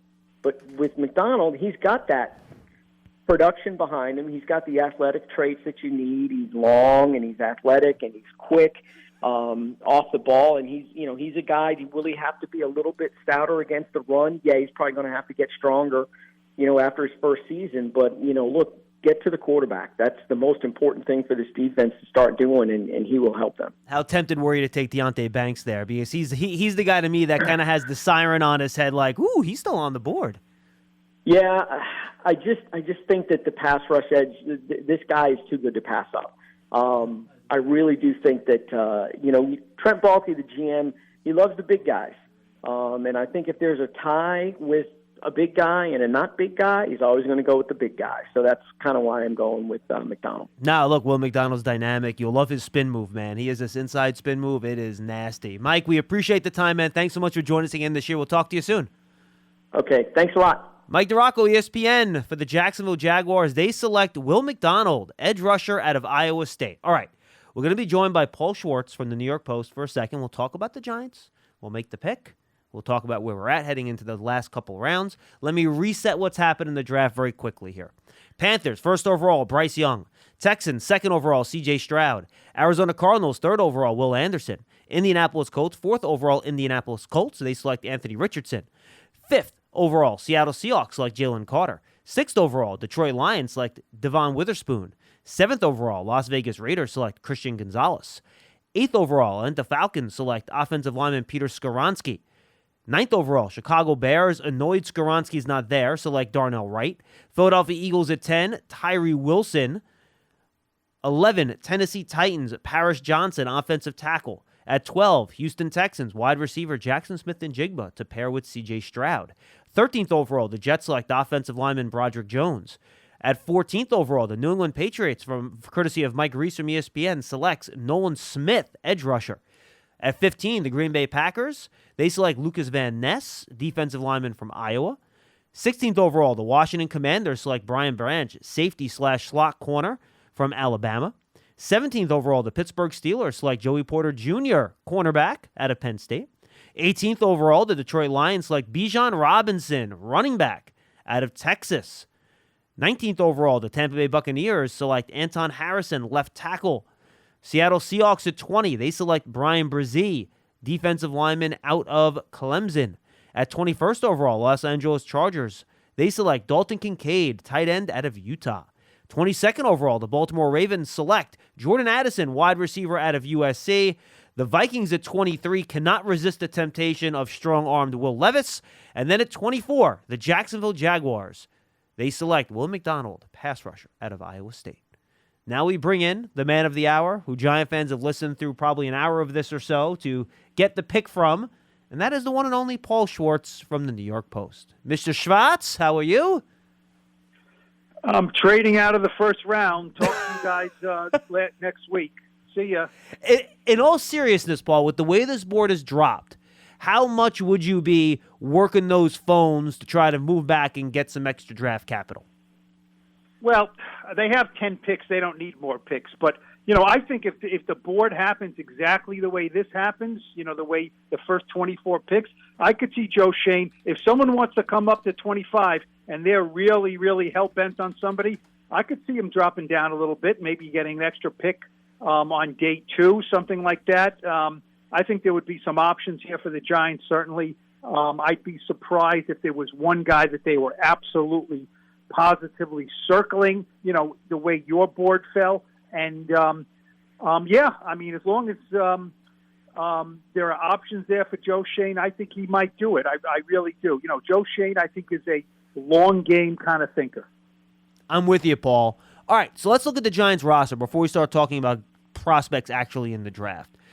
You look at the Giants roster. What's their biggest needs? Where are you most focused on in this draft to try to improve the roster? Well, I think you can make a case, a strong case. I think I could make a case that cornerback is the greatest need on the roster. Who's the second starting cornerback, right? Most teams need 3 or 4 of them, right? You say, it's not like the old starting pitching, right? Who's the top 2? No. Who's 3 and who's 4? And not who's your closer, who's your 7th inning, 8th inning, 9th inning. So who's your second corner, third corner, and fourth corner? I'm not sure I can say who the second corner is right now. So I think there's a job open. Now, the Aaron Robinsons of the world, the Cordell Flotts of the world, Nick McLeod. Okay, maybe, but maybe not. So I think that is a glaring need. I certainly think receiver. Joe Schoen laughed at us, kind of joked a little bit not long ago when he said, I understand the obsession there is at wide receiver. I think they need another wide receiver. They need a starting center. Maybe Ben Bredesen could be the starting center. Maybe Shane Lemieux can be the starting center. But right now I think you can say that that's a spot that's a question mark.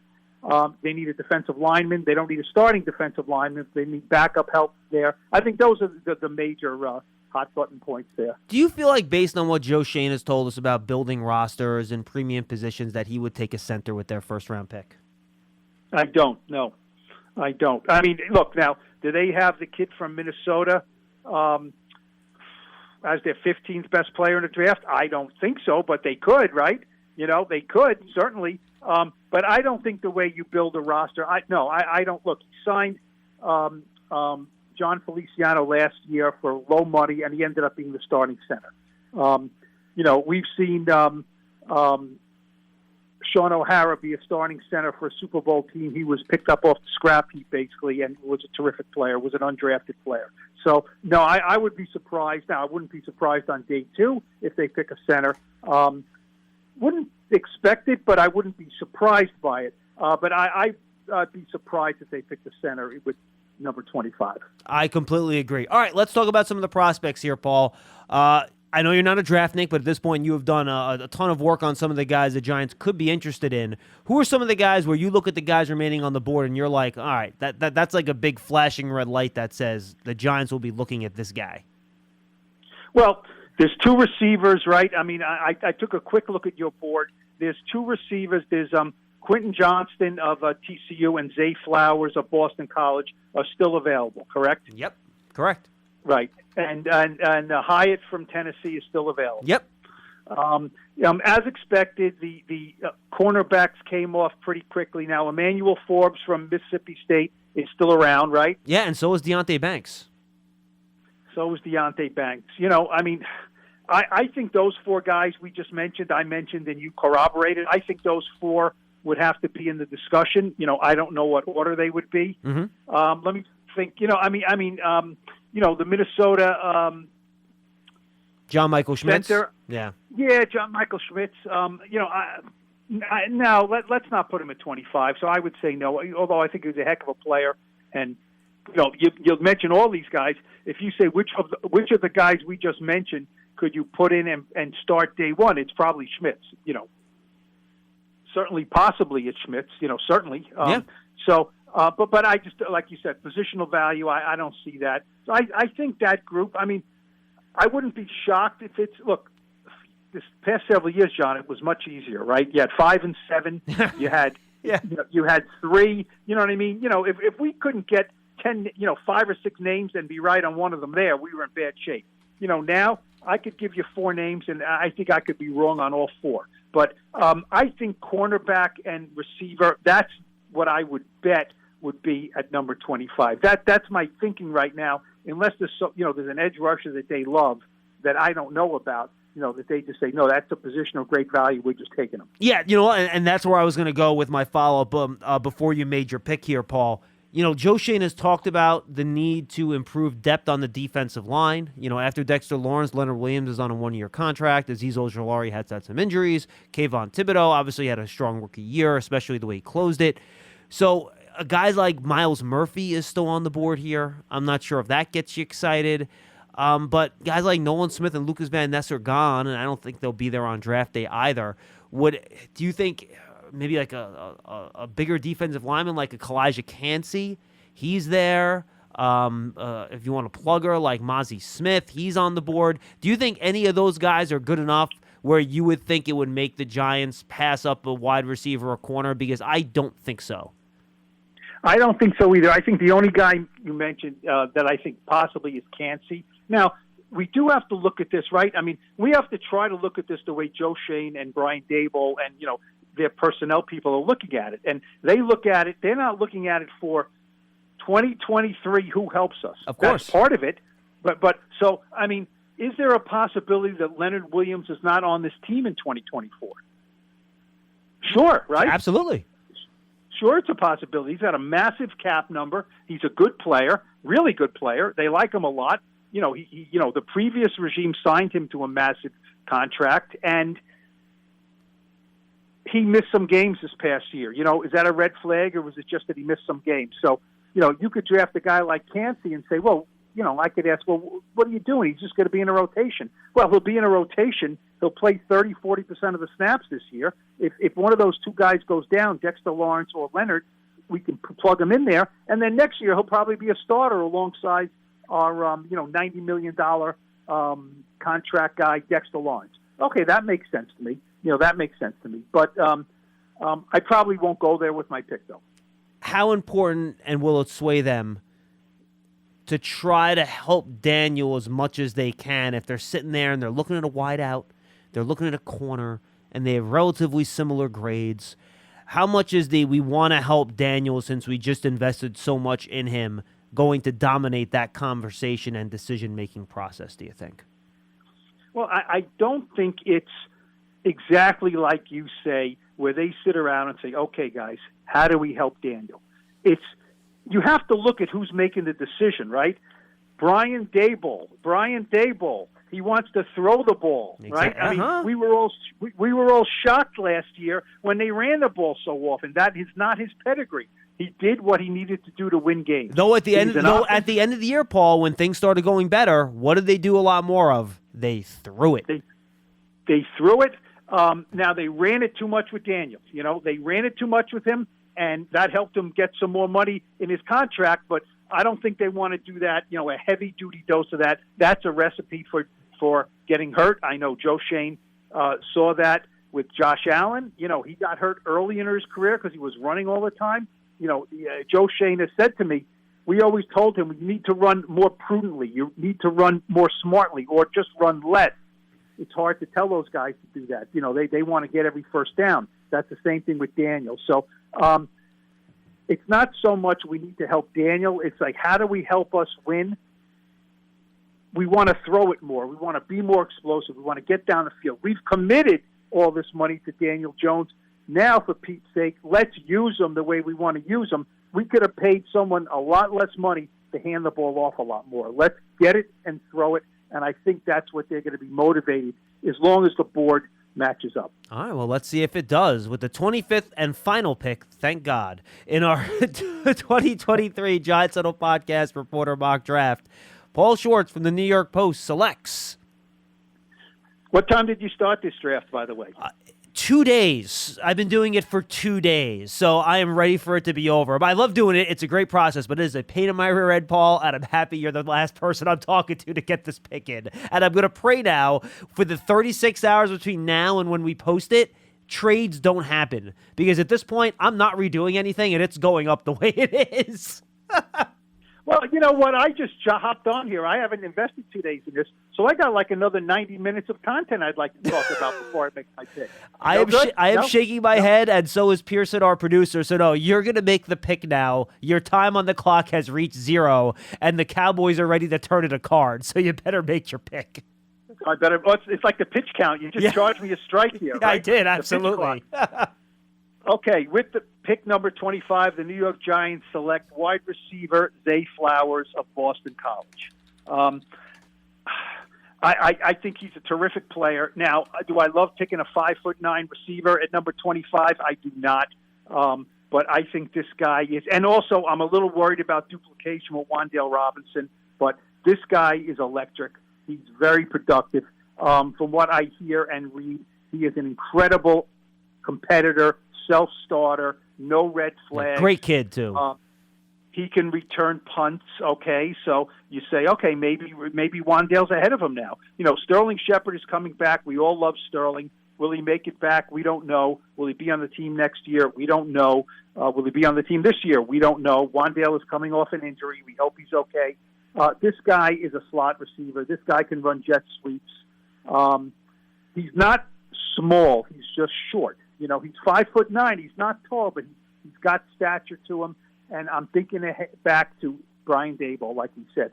He wants to run plays. Mike Kafka, you give Mike Kafka this guy and say, find a place for him. Mike Kafka is going to say, I'll sleep on it, and I'll have 30 places to put him by tomorrow morning. You know what I mean? So Quentin Johnson is bigger. He looks more the part. You're going to pick him coming off the bus. But I think Zay Flowers is a better player. Okay, Quentin Johnson may be more potential because of his size. I think Zay Flowers is a better player right now, and I think he'd be a lot of fun in this offense. I agree with your analysis completely. I agree. I also think Flowers is a better player than Quentin Johnson.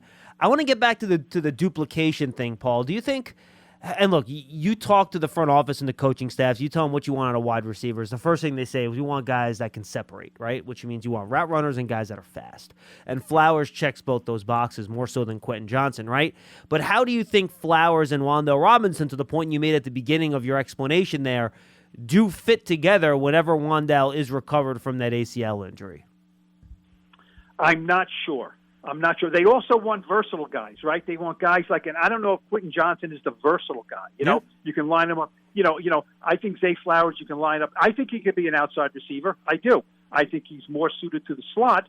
But look, I think we have seen. I don't know. I'll throw a percentage of it.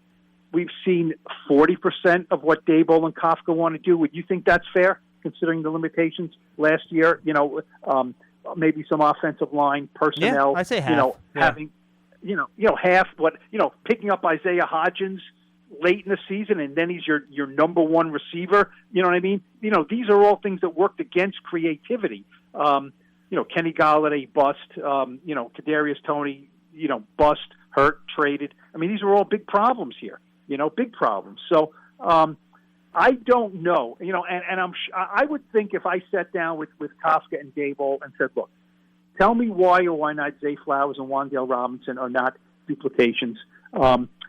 They would probably say, well, there is some duplication, but that's okay. You know what I mean? So now we have two guys with skill sets like that the defense has to worry about.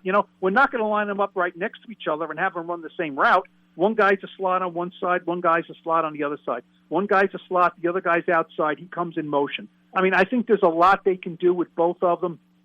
Like I said, it's not a perfect pick. I wish he was 6'1". You know what I mean? But if he was 6'1", he'd be a top 10 pick, not pick 25. 100%. All right, Paul, before we say goodbye now, the Giants with 2 day 2 picks here. You have the wide receiver off the board. Like we talked about, corner and center would probably be, if the board matches up, obviously, you aren't going to reach here for a player that's not good enough. Would those be the two positions that would be top of mind for you here as the Giants move forward?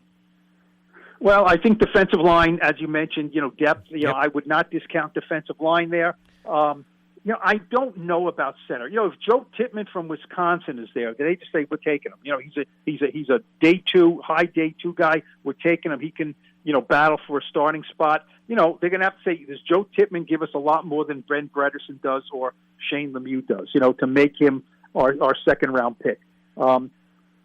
Maybe. I don't know. I don't want to be afraid to say I don't know that, Joe Shane would look at me after the draft and say, we weren't taking a center with one of our top 60 picks. We just weren't going to do that, at this point. I don't know that. I think it would make sense. I do. Second round, they got Chris Snee. Great. They also got Weston Richburg, a center in the second round. Not as great. Each player is different, though. Cornerback, if there's somebody left, I could see that. What do you think about the guy? I kind of like him. I think I'm going to put him in one of my mocks. I don't know if he'll last. Let me get the name for you. What about the cornerback from Utah, Clark Phillips III? Yeah, I think he's more of a slot guy than he is an outside guy, and I'm not sure the Giants necessarily need that. I would think second round, maybe like a Darius Rush, a Julius Brents, those guys could be there. I don't know if Cam Smith's getting down that far. I know he has some off-the-field stuff teams are concerned about too. Those would be a couple of the guys I would think about there. If you want to get into the third round, maybe like a Riley Moss out of Iowa, somebody like that. So it is a pretty deep class, Paul. So I think you will be able to find the corner on day 2, to be honest with you. I do. Yeah. Look, the Giants a few years ago thought they found a corner in Aaron Robinson on the third round, right? And they loved him, and he can't get on the field. So, you never know with these players. You never know. But, I think if they would get a receiver and a corner and a center in the first 3 picks, in whatever order you want, not center first, I wouldn't think, that would be position value, need, draft value. I think that would make a lot of sense. Yeah, I'm with you. Paul, good stuff. We'll see you at the Joe Shane press conference on Thursday afternoon, and we'll talk to you soon. All right, John. Take care. Thanks for having me. Paul Schwartz in the New York Post. We thank him for joining us on the Giants Huddle podcast. It was all brought to you by PSE&G, energy efficiency for game time and anytime. Visit PSEG.com/Giants for discounts, rebates, and home energy assessments. I was just teasing Paul. This is a labor of love. I love doing this mock draft every year. It's a lot of fun. Hope you guys got a lot out of it. I learned about some of these team needs more than I knew before. I think corners and offensive line are going to go a lot faster than people think. I do not think Deonte Banks will be on the board when the Giants select at 25 when this happens in real life. Michael Mayer still on the board is interesting. If the Giants needed somebody at tight end, I think he could have been an option there. But I do think a wide receiver will be there. Like, I would be surprised if, one of Quentin Johnson, Zay Flowers, and Jordan Addison were not on the board for the Giants at 25. I think one of them will be there. So I think it'll be interesting. I think the Giants have a player there, but I'm with Paul. I would always think about moving down too and seeing if you could pick up a extra day 2 pick at some point to make that selection there. All right, everybody. Thank you for being with us again. I am John Schmeelk. Our Reporters Mock Draft is at an end. We have a couple more Huddle podcasts coming up before the draft, at least 2, maybe 3. I'm trying to get our offensive line episode cooking again with Sean O'Hara. And if we could do that, that'll come next week along with Dave Severtson, who's one of the scouts for Our Lads, as well as TJ McGrate, who's a former executive for the Eagles and a bunch of other teams, 25 years in the league as an NFL personnel guy. So make sure you check all that out. The last 2 before this was Bucky Brooks and Charles Davis. 2 good conversations. Make sure you check those out as well on the Giants Huddle podcast. Subscribe on your favorite podcast platform. And again, if you're an Apple Podcast, leave that 5-star positive review. It really helps us out as people try to find our work. For our producer, Pearson Butler, who's done a great job putting this together, I am John Schmeelk. We will see you next time on the Giants Huddle podcast.